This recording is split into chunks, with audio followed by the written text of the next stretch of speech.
आज फिर हम बात करते हैं नक्षत्रों पे। अब नक्षत्र क्या होते हैं? देखो, हर एक ग्रह किसी न किसी नक्षत्र में होता है।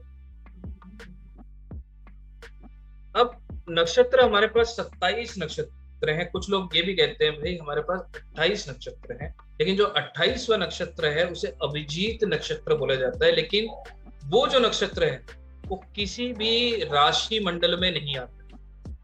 राशि मंडल मतलब क्या है?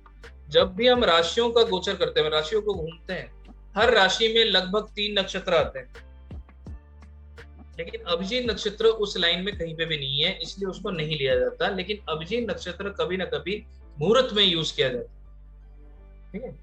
तो उसको शुभ माना गया है, क्योंकि वो किसी ग्रह से जुड़ा हुआ नहीं है, तो इसलिए उसको शुभ माना गया है। अगर कोई किसी ग्रह से जुड़ा हुआ है, अगर वो ग्रह आपकी कुंडली में अच्छा है तो ऑब्वियसली वो अच्छा है, ठीक है? वो प्रैक्टिकली हम देखेंगे कैसे देखना है कौन सा नक्षत्र कहाँ रहा है, लेकिन आज पहले नक्षत्र को समझते हैं। तो हमारे पास 27 नक्षत्र होते हैं। नक्षत्र जो भी हैं उसका डिस्ट्रीब्यूशन ऐसे हुआ कि ब्रह्मा जी के पास सारे ग्रह पहुंच गए, और पहुंचने के बाद ब्रह्मा जी ने बोला मेरे पास 27 नक्षत्र हैं, मैं आप सबको दूंगा। तो सोचो नक्षत्र डिवाइड कैसे किए गए। आप सोचो कि 3-4 जने, कई लोगों के बीच में आप लोगों ने में से किसी ने कार्ड्स खेला होगा, पत्ते, है ना? तो कैसे कैसे आप डिस्ट्रीब्यूट करते हो? पहले एक जने को देते हो, फिर दूसरे जने को देते हो, या एक ही जने को पहले 4 दे देते हो, फिर दूसरे को भी 4 दे देते हो। जनरली क्या होता है, हम अलग अलग करते हैं, एक एक एक ऐसे करके। ऐसे ही नक्षत्रों को भाग किया गया। ब्रह्मा जी ने हर नक्षत्र हर ग्रह को दिया, लेकिन इसमें एक क्रम है, उस क्रम को आपको याद रखना है। क्रम को याद रखना है। पेन रोल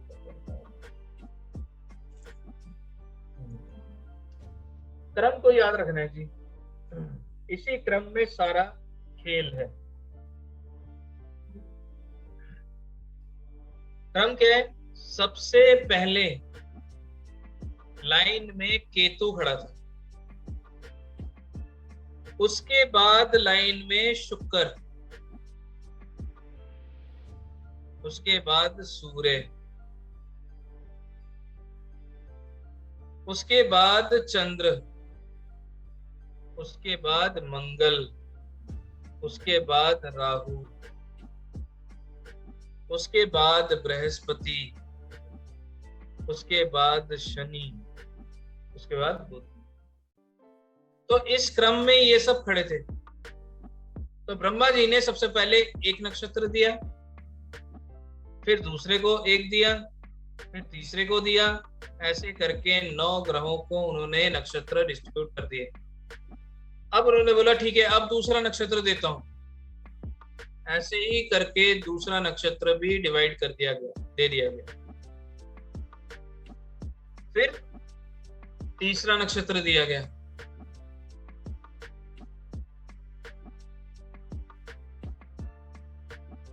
ना? तो अब मुझे बता दो 3 9 का कितना होता है?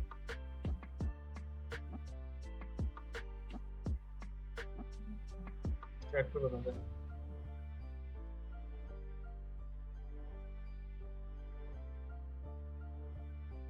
3 9 का कितना होता है? चैट बंद है? किसी ने 247 27, ठीक है, 27, इसका मतलब 27 नक्षत्र हैं और उनको इस तरह से डिस्ट्रीब्यूट किया गया। हर नक्षत्र का एक नाम है ना? और हर नक्षत्रों को किसी न किसी देवता से जोड़ा गया है।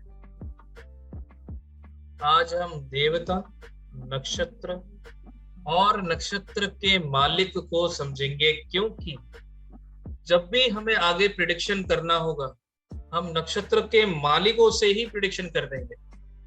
मालिक ज्यादा इंपॉर्टेंट है। अगर नक्षत्र के नाम याद नहीं भी होते हैं कोई बात नहीं, लेकिन सुनने के लिए हम थोड़ा सुन लेते हैं, देख लेते हैं, समझ लेते हैं। सबसे पहला नक्षत्र दिया गया केतु को। सबसे पहला नक्षत्र दिया गया केतु को, जिसका नाम है अश्विनी। पहला नक्षत्र का नाम है अश्विनी। बोला जाता है इसका जो डाइटी है, इसका जो देवता है वो अश्विन कुमार है, और ये केतु रूल करता है ना, केतु रूल करता है। अगला जो नक्षत्र है वो है भरणी, जिसका मालिक है शुक्र, वीनस, और उसका देवता है लॉर्ड यमा। यमा मतलब जो सूर्य का ही पुत्र है, यम।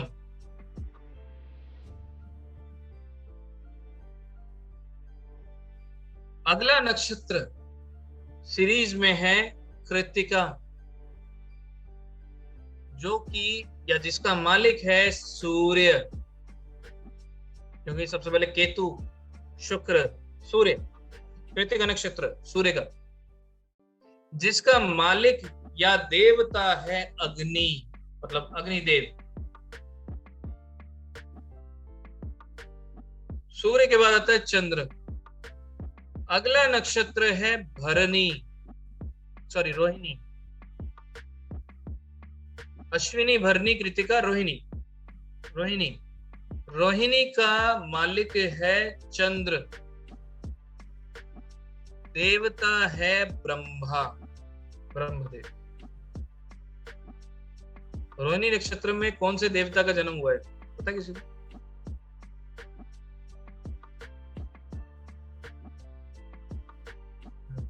श्री कृष्णा रोहिणी नक्षत्र में जन्म हुआ। बीच में कभी उनकी कुंडली लेंगे, उनकी कुंडली में समझेंगे कि क्या क्या चीजें उस जमाने में भी रेमेडी की गई है, हमें पता ही नहीं है कि रेमेडी की गई है उस जमाने में और कैसे की गई, आसान तरीके से उनके कुंडली पे समझेंगे।